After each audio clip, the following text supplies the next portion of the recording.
day. Let's go see a Day. melody. Twin Day. Jumbo, and welcome aboard, everybody. Jumbo! My name is Zach. I'll be your safari guide out here on the Harambe Wildlife Reserve. Now, for your safety, remember to stay seated for me, keeping your hands, arms, feet, and legs inside of the Jeep at all times. Now, up above your heads, you're going to find those animal spotting guides. Those are some of the animals we might find out here on the reserve. But I promise, we're not going to see every single animal, unfortunately. But we'll make a few scheduled stops for the favorites, and a scheduled stop will not be for very long, so make sure that you always have your cameras out and ready. Can I have a refund? What was that? Can I have a refund? No. Alright. Looks like the refund is over. Yeah, we're already on the ride. So, alright, take a look over here at the right-hand side, guys. Camouflaging itself out here in the Inturi Forest is that brown animal with the stripes on its legs. It's called an okapi. Now, an okapi really wasn't discovered until 1901, and they kind of sort of look like they're related to zebras, but they're not.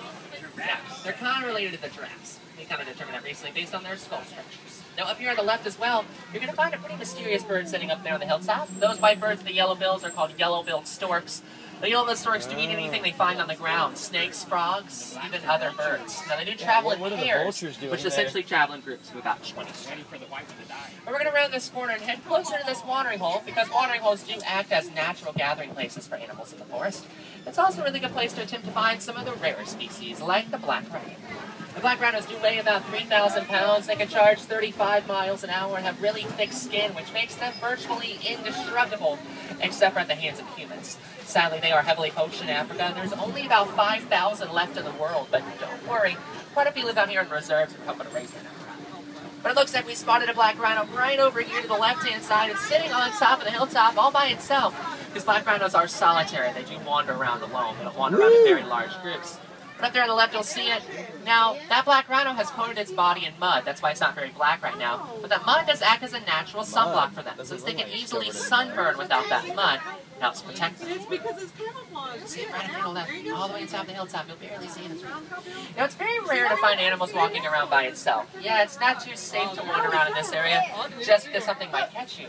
Like up here to the right-hand side, take a go all the way up there on the right. There's a giant antelope up there on the right-hand side. It's called the greater kudu. Second largest antelope in Africa, weighing 750 pounds when it is fully grown. Let's head down over here. Now let's see if we can find anything else that might be wandering around out here in the forest. Then we'll make our way down towards the Saki River and see if I can splash around over there. Saki River? Take a look over here on the left. I think there is something up there on the left. Take a look, the ghost of the forest up there. The bongo. The bongos do hide up there, but on occasions they will dive through the underbrush with those long horns they have. And over here to the left, you're also going to find those black and white birds, saddle-billed storks, tallest storks in Africa, reaching massive heights. They stand about 5 feet tall and have a 7- to 8-foot wingspan, but they are fully grown. Now hold on, everybody. Let's go up this hill at a whopping 5 miles an hour. Here we go. We're going to make our way down to the river. Let's see if we can spot some animals like the hippo. What they're saying? The hippos are nocturnal, coming out at night to feed on grasses on the shoreline. And I can easily do this with the They can eat about 150 pounds of foliage a night. You gotta think of it. No, unfortunately, we can't stop on this hill and to apologize as far as safety. But if you do see one to the right-hand side, don't worry, we're not missing them. We're going to go a little bit further down along the river, because I've seen quite a few more down that way. We can stop and take some pictures. But if you caught a glimpse of one, hippos are large, weighing between 4,000 to 5,000 pounds. They stick to the water. It's a lot safer to stay in the water, because the water will cool them down. And, well, they don't tend to go very fast. They usually walk about 3 to 4 miles an hour. Now, I do see some hippos up ahead. We're going to try to get a closer look at them, but first, let's take a look at all these white pelicans over here to the left. They are called pink-backed pelicans. The pink-backed pelicans do get their name because during mating season, their backs do turn pink. They do travel in very large groups, working together to keep each other safe. Now take a look over there on the left. Fast asleep in the water. Looks like we found some hippos. Now hippos can't hold their breath for about 8 minutes at a time, and so they sink all the way down to the bottoms of the pool. Now, when awake, hippos, as you can tell, are decent swimmers, and they prefer not to kick their legs. They're really good at just bouncing across the bottoms of the pool with their big broad feet, kind of like being on a trampoline. But hippos are also extremely territorial, so let's not bother their siesta for too long. But we're going to go up in this direction. We're going to head over towards Safi Falls, because I heard a rumor that the real predator of the river is going to be lurking over the falls, so we should definitely check it out. But there's the falls right over here, and it looks like we've also found this really scary bridge. So we're going to have to cross over it, so remember to stay seated for me. We'll take a look over there on the left-hand side. Looks like we came across some Nile crocodiles, much larger and more aggressive than the American alligator. Going to be 20 feet long. Those jaws can crush things at 2,000 pounds per square inch. Now, one of their defense mechanisms is to hiss. So if one ever hisses at you, yeah, that would probably not be a good idea to stick around. But they lurk at the bottoms of pools and just wait for something to get a little too close. We're going to bounce off this bridge over here, and it looks like it's time to leave the forest behind us. Now we're going to head off to a completely different ecosystem. We're going to make our way down to the savannah, where some of the larger animals hang out, like elephants, giraffes. We might even spot the white rhino, cousin of the black rhino. Just make sure that you always have those cameras out and ready, though. The animals in this area are migrators. Someone get a phone. They don't really like to stay in the same place for very long, so we definitely have a lot of catching up to do. But we'll see what we can spot. Now it looks like we came across some Harambe traps. Now on occasions, animals do stand in the road. Now if that does happen, we can't scare them. Usually if we were to attempt to, they would probably just look at us really funny and what they know what to do. So sometimes what they like to do is they'll lay down in the road. But if they do feel like they've been there for too long, some of our animal specialists will come out and they'll assist them. We usually bribe them by trying to find something that they really like to eat. So let's see, hopefully the animal that might be in the road will move to the side just far enough that we can get a really close look at it. We'll head over here. Really windy out today. Yeah, it is very nice. Because did you know some days it does reach 115 degrees up here on the savannah. Now we're going to take a look at what's going on up ahead. Not an animal, but it is a tree. You'll see it on the right-hand side. It's really weird looking. It's called a baobab tree.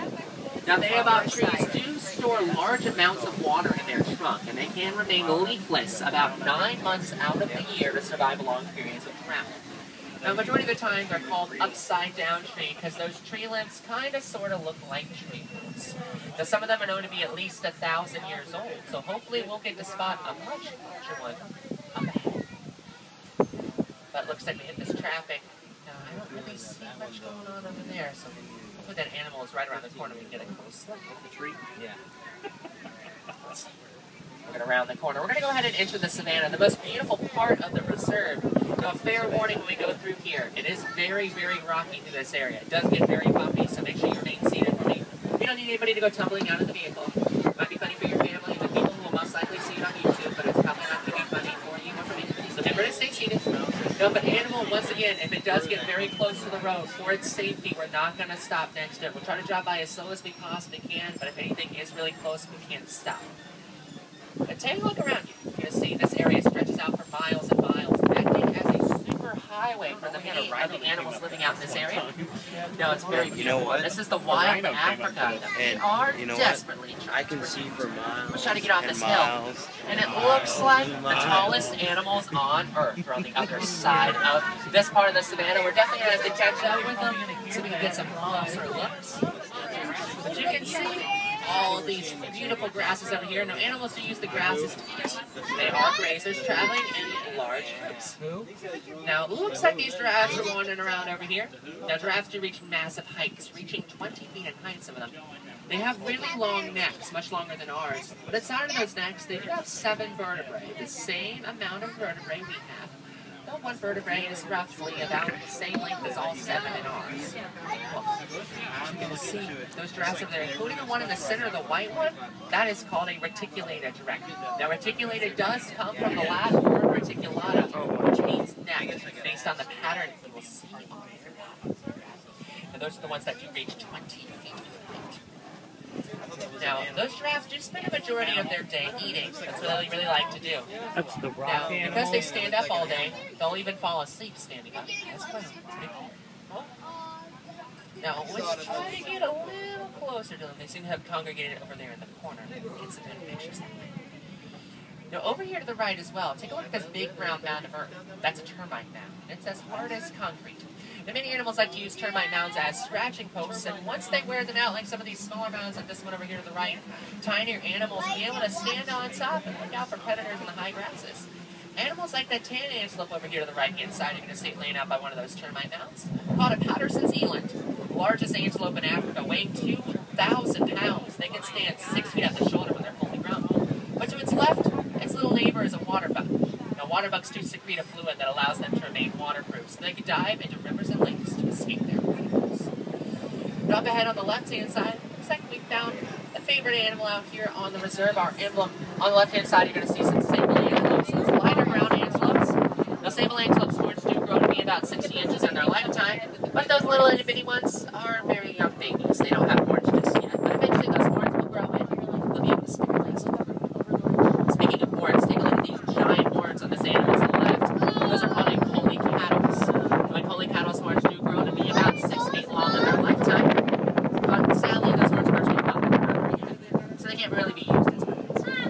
there is a circulation system to help protect them. Now you'll see those Patterson Zealand over here to the right-hand side and that water buck. Let's see if we can get closer to those giraffes over here so we can get some really awesome pictures. Now we saw that reticulated giraffe, but around this corner we're going to come across a couple more giraffes, and they're darker brown in color and they're a bit smaller. They're called Maasai giraffes. They have dark brown jagged spots on the bottom. It looks like one has migrated itself all the way up there to the top of the hill. You can see it up there. Brown spots, but it's waiting to eat something up there on the hillside. Now they love eating out of the trees. You'll see a majority of the time that the bottom half of the trees have been completely eaten away. Look at the because tongue. the giraffes can only reach a certain point, Look at the which tongue. will allow the Oh, top they're half to gonna tell him to continue to move or grow, something. so that everybody has enough to eat here, Look at the, as well look as at it his provides tongue. lots of shade I of mean, the animals. it's like huge. You might also find that a lot of tree trunks seem to have been knocked down. I'm wondering if elephants and rhinos have been through here. Now, they like to knock the tree trunks down and eat the bark off the trees, and once those trees decompose, grasses will grow to allow animals of this area to eat. Take a look over here, right? There is that reticulated giraffe right over here. Taking a look around, trying to reach up with its really long tongue. Their tongues are much longer than a human's tongue, reaching about 13 inches long. Jeffrey. And as you can tell, they're not camera shy. They love their picture taking. Oh, don't you step in the road. Look at that tail. Are you crossing? Crossing. Oh, yeah. Go ahead. You make sure you go all the way across, please. Crossing is the circle. Oh, this is in the middle. Part of the circle. You gotta go talk to your friends over there. Tell them not to stand in the road. Alright, what's around the corner? Let's try to get a little bit closer to those Maasai giraffes over here and see what else might be wandering out here on the other side of this space. No, it's not a face.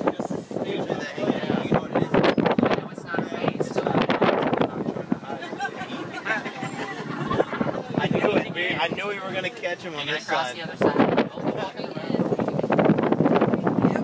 All right. We got a tour guide. New tour guide. There we go. All the way. That's awesome. Alright, there we go. Alright, they're beautiful reticulated giraffe. Now these ones, they don't seem to like to stand in the road that much. Their cousins, the Maasai, really like to cross the road. Alright, you know, just walk along the side of us over here. Yeah? Okay, well, let me get ahead of you first. Now, it is a little close. Let's try to see if we can pass it. No, your arms can't go out. Get over here and hold my hand. No. Alright. Going slow. I don't want your hands out. Oh my gosh. This is so incredible. Now, these people want to see you. You gotta stop eventually. There we go. Does anyone know why the giraffe crossed the road?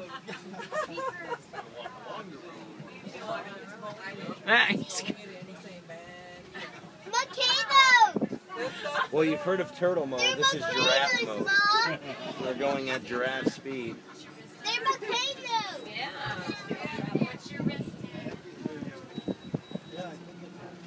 Oh my gosh! And you'll see those beautiful Maasai giraffes over there to the right-hand side, the darker brown ones. And those gray animals over there are called white-bearded wildebeest. They have one of the largest migrations in the world, traveling around together every year. But they're known to stampede on occasions. They don't really like to stampede out over this area. They just don't have a very large group. But let's keep driving along down over here. We're going to try to head over to Monkey Point. We'll see what might be wandering around through the trees over there. We just want to make sure we haven't missed anything out here. Let's take a peek. Now, don't see much going on over here in the trees.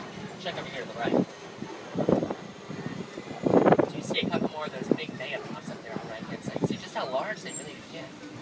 But around this corner, it looks like we did find the entrance to Monkey Point. So we'll venture through here. Now at Monkey Point, we definitely need to keep our eyes open just like in the forest, because animals will blend themselves in. Animals like the mandrill, the largest monkey in Africa. The mandrills, they tend to be a little hyper, so hopefully they'll calm down just enough and we can get a really close look.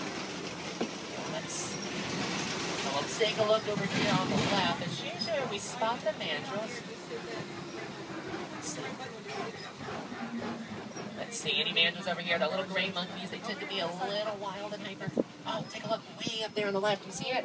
It's hanging out over there in the trees. It's walking around way back there in the back. But it's a mandrill working together with its large family to keep each other safe. You see Now him? let's check over here to the right. Let's see if anything might have wandered I don't see around him either. here. Occasionally, you might find a pretty big animal like this. Oh, by the rock. There you go. Yeah, there's a whole bunch of them. Yeah. Ah, looks like we picked up the local radio station. Now we'll listen along. The trucks do random things sometimes. So let's see if we can catch up with some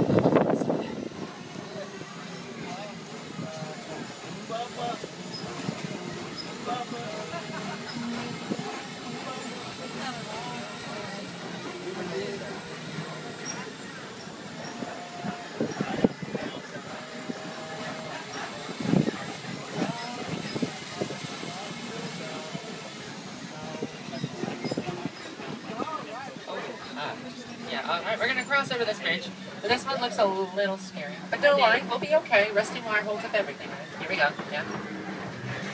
Oh. Oh, please don't fall over. Let's get out of here. We made it. Okay, we made it. Awesome. We'll get off the bridge, so that was mortifying. Let's head down this way. Now let's see if we can find any elephants. But I do want to show you something really cool about elephants. Something you probably didn't know about a long time. Now we did get this area over here, the red clay pits, and if you look on both the left and the right-hand side of this clay, you're going to find lots of tusk marks. Those tusk marks were created by elephants who do like to scrape the clay off and eat it. It does give them beneficial minerals they can't receive anywhere else. Take a look over here on the left. Looks like we found a very small herd of elephants walking around together. Now the herds are usually females. Now females do have a leader called a matriarch. She's the largest female in their group. Male elephants who are much larger and loner tend to wander around by themselves. But the females have good reason to keep the males away, especially if they're traveling with tinier members in their group. Little baby elephants. Now the females are very protective of their young. Any mother would be protective of her baby she are being pregnant with for 22 months. Once that baby is born, it does spend 15 years with its mother, the second longest childhood only to a human's, which is about 18 years or so. But these elephants, both male and females, do have ivory tusks, though sadly they are heavily poached for those tusks in Africa. But here in Harambe, we have been protecting them. We've also been studying vocal communication between elephants so that we can better understand how they communicate. Because the more we know about these amazing animals, the easier it is for us to protect them. But also the areas that elephants are known to thrive in, they're mined for the mineral coltan. Now coltan is found in your cell phone, believe it or not. So what we're trying to teach everybody is go ahead and recycle that coltan so we can keep recycling. I don't blame you. Keep recycling your cell phone so we recycle the coltan so that we don't have to keep digging the areas that elephants live. Let's take a look over there on the left. That little baby falling very close behind its mom. You can see they all have these really long trunks, and fortunately they don't really have hands. They use those trunks as their hands.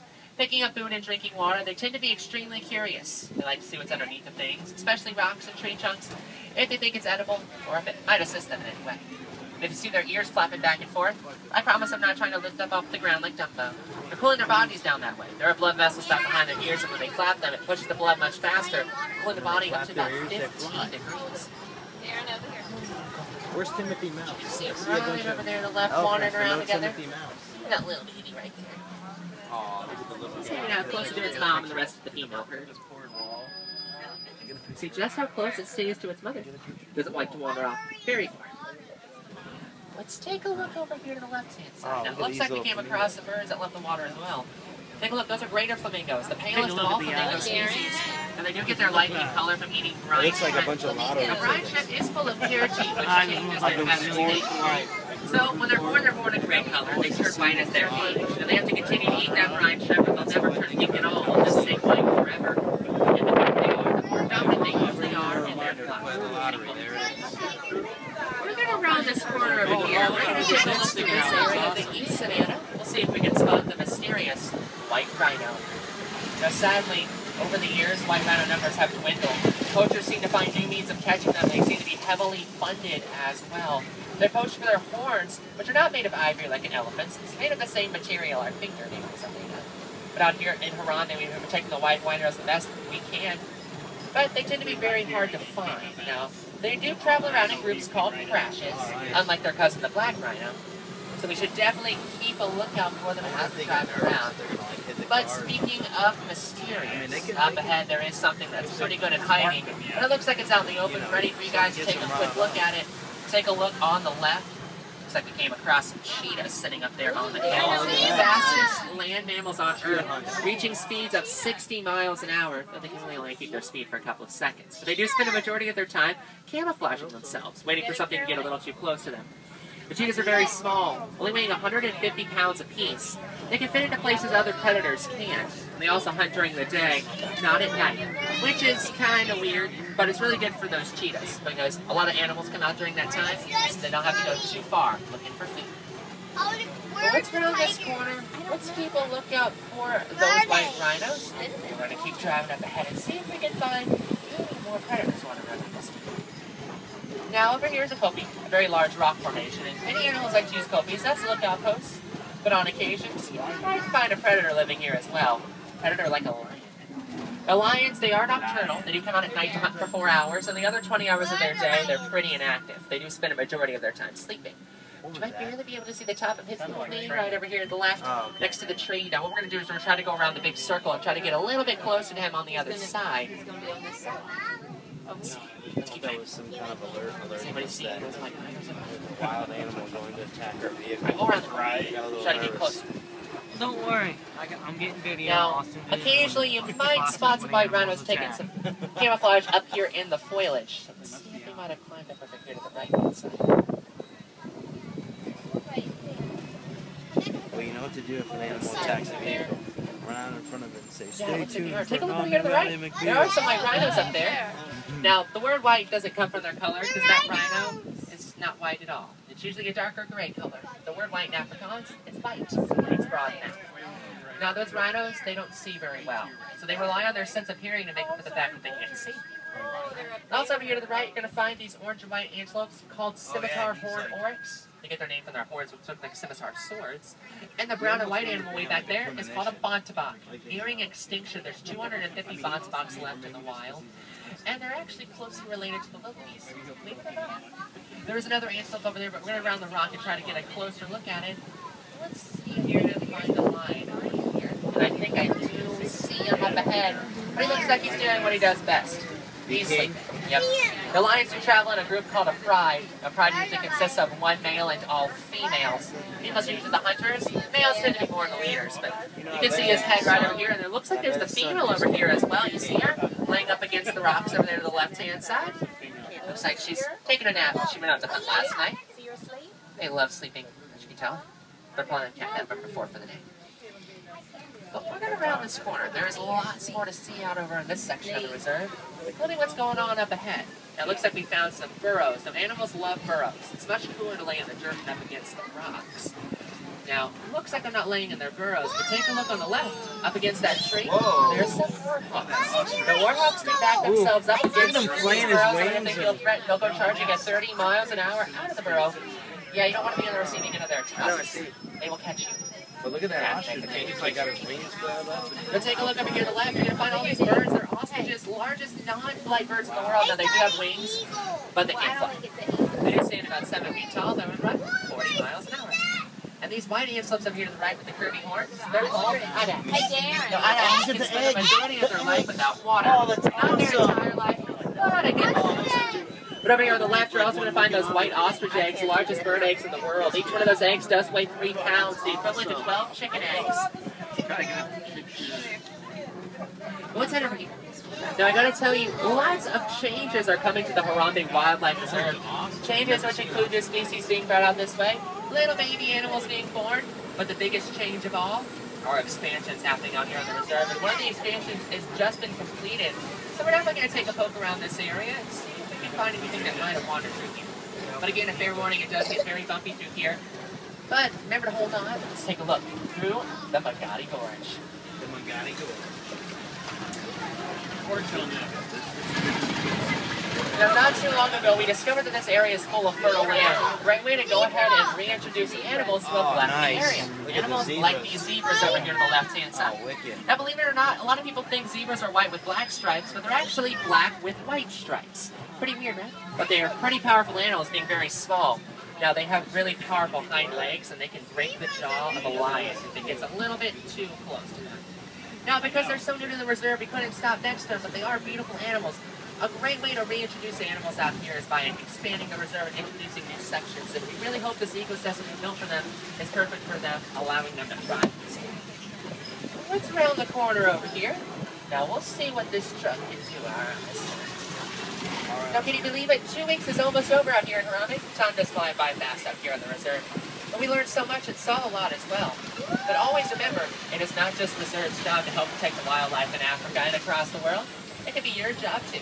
There are thousands of organizations seeking volunteers, and if you're interested in conservation or any volunteer opportunities, just take the short train ride all the way from Harambe Village down to Conservation Station and Rafiki's Planet Watch. It's a great way to get started on protecting the wildlife in your backyard. That does include protecting those bugs. Mario meets a veterinary scientist who will talk to you a lot about rehabilitation efforts out here on the reserve.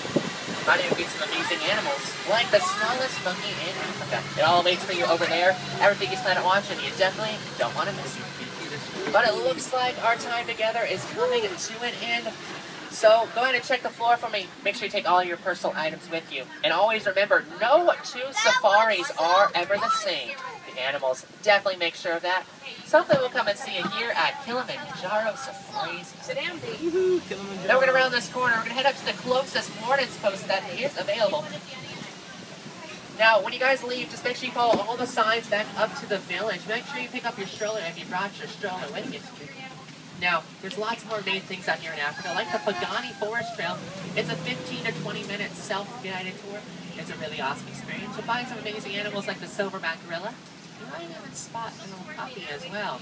Hey, you can even see some hippos swimming around underwater. And remember, there's that train right over there to the left if you can see it.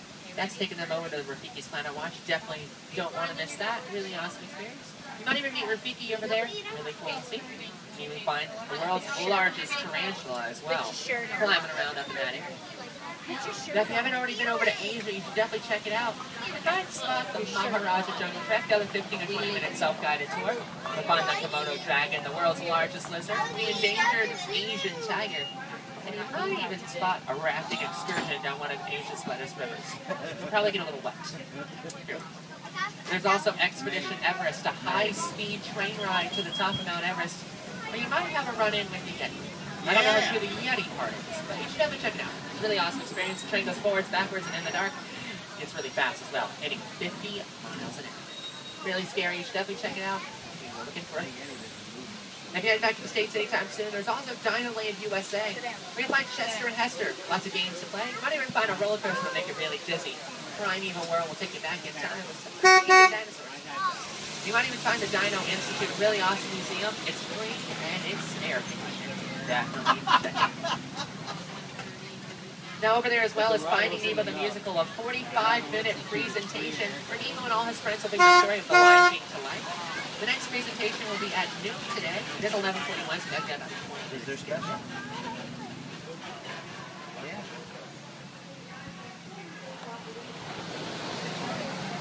Alright.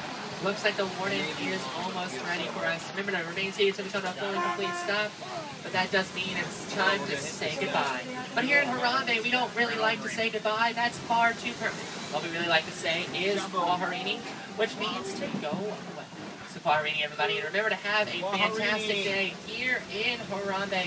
Wherever your adventures may take you here at Disney's Animal Kingdom. Jumbo, Sarah. Hold right there. Welcome back. Watch your hands and feet on the right, and watch your step down.